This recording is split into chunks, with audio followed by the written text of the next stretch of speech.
Vasant, RSS പിന്തുണയുള്ള ഭാരതീയ ജനസംഘം ഉൾപ്പെട്ട Janata party സർക്കാർ കൊണ്ടുവന്ന 43, 44 ഭരണഘടനാ ഭേദഗതികൾ കൊണ്ട് മാത്രമാണ് ഇന്നത്തെ ഭരണവ്യവസ്ഥയിൽ നീതിന്യായ സംവിധാനവും ജനാധിപത്യവും നിലനിന്ന് പോകുന്നത് എന്ന് വളരെ കൃത്യമായി നിയമവിദഗ്ധൻ കൂടിയ ഡോക്ടർ സെബാസ്റ്റ്യൻ പോൾ ചൂണ്ടിക്കാട്ടുന്ന ഒരു സാഹചര്യമുണ്ട്.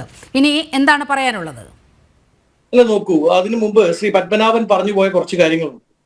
അദ്ദേഹം പറഞ്ഞത് ജുഡീഷ്യറിയുമായി ബന്ധപ്പെട്ട് കോൺഗ്രസിന്റെ ഭരണകാലത്ത് ഉണ്ടായ പ്രശ്നങ്ങളെ പറ്റിയാണ്.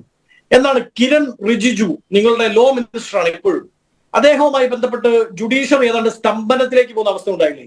എന്തായിരുന്നു പ്രശ്നം RSSനും സംഘപരിവാരത്തിനും BJPക്കും കേന്ദ്ര ഗവൺമെന്റിനും ഇഷ്ടക്കാരായിട്ടുള്ള ഹൈക്കോടതി ജഡ്ജിമാരുടെ പേര് അവരെ സുപ്രീം കോടതിയിലേക്ക് റെക്കമെൻഡ് ചെയ്താൽ നിങ്ങൾ അപ്പോഴേ ഒപ്പിട്ട് തിരിച്ചയക്കും.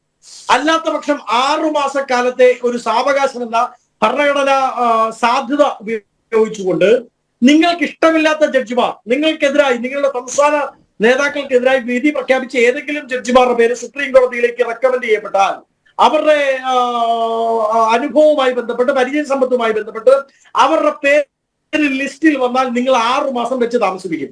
എന്നിട്ട് നിങ്ങൾ മടക്കി അയക്കും. എവിടേക്ക്? സുപ്രീം കോടതി ജഡ്ജസ് ബെഞ്ചിലേക്ക്. അവിടെ നിന്ന് അത് മടങ്ങി വരണം. അങ്ങനെ മടങ്ങി വരുന്ന സമയം കൊണ്ട് ഇവർ അവരുടെ സമയം കഴിഞ്ഞു പോകും, അവരുടെ പെൻഷൻ ഏജിലേക്ക് എത്തപ്പെടും. അങ്ങനെ ഒഴിവാക്കപ്പെട്ട എത്രയോ ജഡ്ജിമാരുടെ, 1 ഡസൻ ഹൈക്കോടതി ജഡ്ജിമാരുടെ പേര് ഞാൻ പറയണോ? കഴിഞ്ഞ 10 വർഷക്കാലത്തിനിടയ്ക്ക് ഒടുക്കം കിരൺ റിജിജുവുമായി ബന്ധപ്പെട്ട് ഇനി മുമ്പോട്ട് പോകാൻ പറ്റില്ല എന്നുള്ള നിലപാട് സുപ്രീം കോടതി ബെഞ്ച് എടുത്തില്ലേ?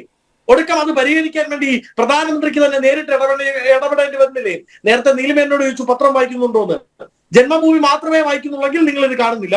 മറ്റു പത്രങ്ങൾ വായിച്ചാൽ, ദേശീയ മാധ്യമങ്ങൾ ശ്രദ്ധിച്ചാൽ, ഒരുപക്ഷെ റിപ്പബ്ലിക് TV, പാർനാം സ്വാമിക്കും വെളിയിൽ വേറെ ഏതെങ്കിലും മാധ്യമങ്ങൾ നിങ്ങൾ കാണുന്നുണ്ടെങ്കിൽ ഇത് രേഖപ്പെടുത്തിയതാണ്. അതുകൊണ്ട് കണക്ക് പറഞ്ഞാൽ അങ്ങോട്ടും തിരിച്ചു പറയാനുണ്ട്. ഇനി പത്മനാഭൻ വലിയ കാര്യത്തിൽ പറഞ്ഞു, നോക്കൂ, നിങ്ങൾ കോൺഗ്രസുകാർ പോക്കറ്റിലാണ് ഭരണഘടന വെച്ചുകൊണ്ട് നടക്കുന്നത്. അതിങ്ങനെ കയ്യിൽ പിടിച്ചുയർത്തിക്കൊണ്ട് നടക്കുകയാണ്. പക്ഷെ ഞങ്ങളുണ്ടല്ലോ, ഞങ്ങൾ സംഘപരിവാറുകാർ, ഞങ്ങൾ BJPക്കാർ, അത് ഞങ്ങൾ നെഞ്ചിലാണ് ഭരണഘടന ചേർത്ത് വെക്കുന്നത്, നിങ്ങൾക്ക് യാതൊരു പങ്കുമില്ല എന്നാണ് പറഞ്ഞത്. ശ്രീ പത്മനാഭൻ, ഈ 2 വർഷക്കാലത്തോളം നീണ്ടു നിന്ന ഭരണഘടനാ അസംബ്ലി ഗാന്ധിയും നെഹ്റുവും പട്ടേലും അടക്കമുള്ള നേതാക്കന്മാർ BR അംബേദ്കർ എന്ന ഭരണഘടനാ ശില്പിയുടെ നേതൃത്വത്തിൽ ഇത് ഉണ്ടാക്കുന്ന സമയത്ത് അവിടെ ഒരു ചായ കൊണ്ടുവന്ന് കൊടുക്കാൻ പോലും വന്നിട്ടില്ലാത്ത സംഘപരിവാർ നേതാക്കളാണ് പറയുന്നത്, ഇത് നിങ്ങളുടെ സംഭാവനയാണ്, ഇത് നിങ്ങളാണ് സംരക്ഷിക്കുന്നത് എന്ന് പറഞ്ഞാൽ നാണക്കേട് എന്നേ പറയാൻ പറ്റൂ.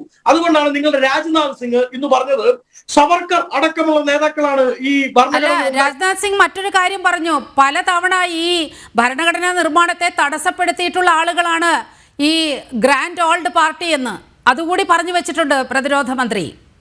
അല്ല, അത് അദ്ദേഹം വളച്ചൊടിക്കുന്നതാണ്. നീലിമയ്ക്കും പറയാമല്ലോ, അംബേദ്കറും ഗാന്ധിയും തമ്മിലുള്ള തർക്കങ്ങൾ, അംബേദ്കറും നെഹ്റുവും തർക്കങ്ങൾ, നെഹ്റുവും ഗാന്ധിയും തമ്മിലുള്ള തർക്കങ്ങൾ, എത്രയോ തർക്കങ്ങൾക്ക് ഒടുവിലാണ്, എത്രയോ ചർച്ചകൾക്കൊടുവിലാണ്, എത്രയോ ഡിബേറ്റുകൾക്കൊടുവിലാണ് ഈ ഭരണഘടന ഉണ്ടായത്.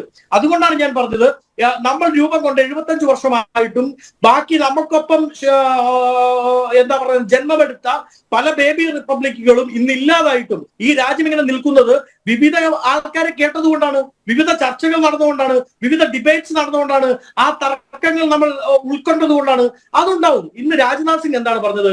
സവർക്കർ, VD സവർക്കർ അടക്കമുള്ള നേതാക്കളാണ് ഈ ഭരണഘടന ഉണ്ടാക്കിയതിൽ വലിയ പങ്ക് വഹിച്ചത് എന്ന് രാജ്നാഥ് സിംഗ് പറയുകയാണ്.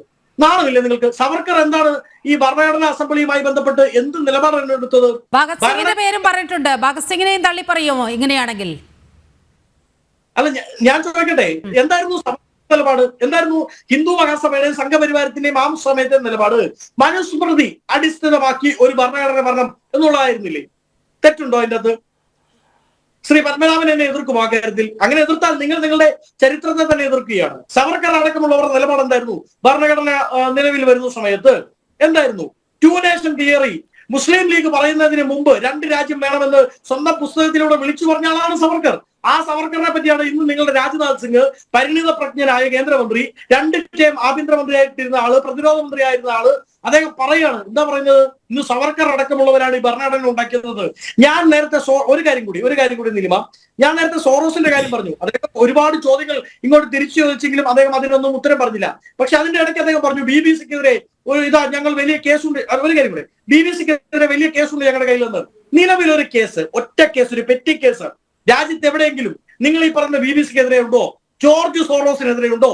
എന്നിട്ട് വേണ്ടേ സോറോസും ഞങ്ങളും തമ്മിൽ ബന്ധമുണ്ടോ എന്ന് നോക്കാൻ?